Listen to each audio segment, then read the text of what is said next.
Hey guys, it's me, it's Hawk here, back again with another video, and this time it is an art supply review. Now, this is my first time ever doing one of these, so if this is bad, I do apologize.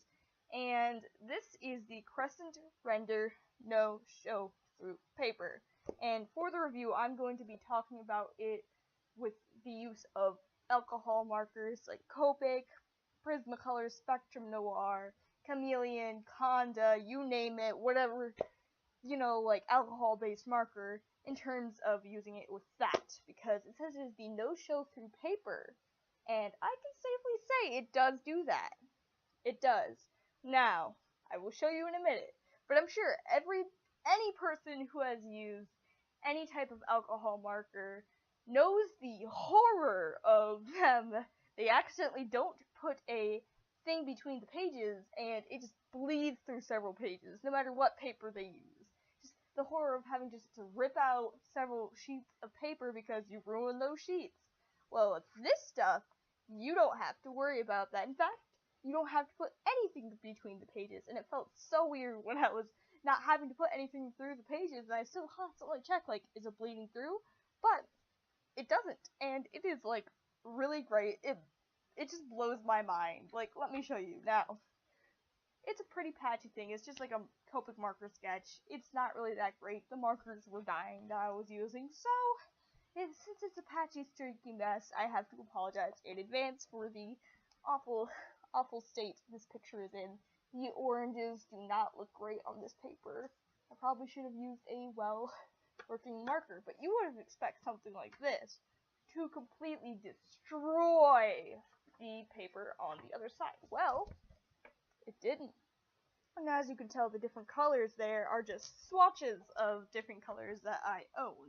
But you notice that it doesn't bleed through.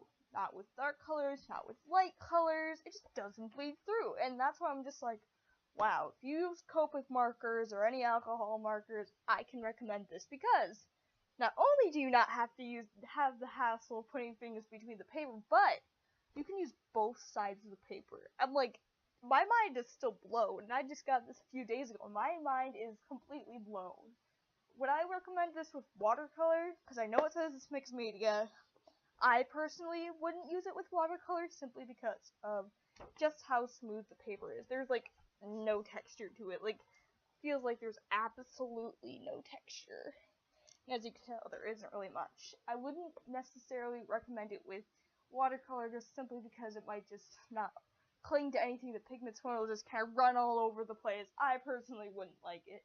I prefer cold pressed paper, but hey, everyone has their own thing. To each their own.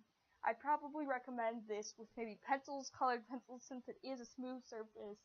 I would recommend it with dip pens, because usually if you use dip pens on a very textured surface, it can destroy the nib, and if you use it on a smooth surface that can handle a lot of ink and a lot of saturation of things, you'll probably be just fine, and it won't destroy your nib. So if you like to use dip pens, I recommend this. Colored pencils, pens, pencils, I recommend it.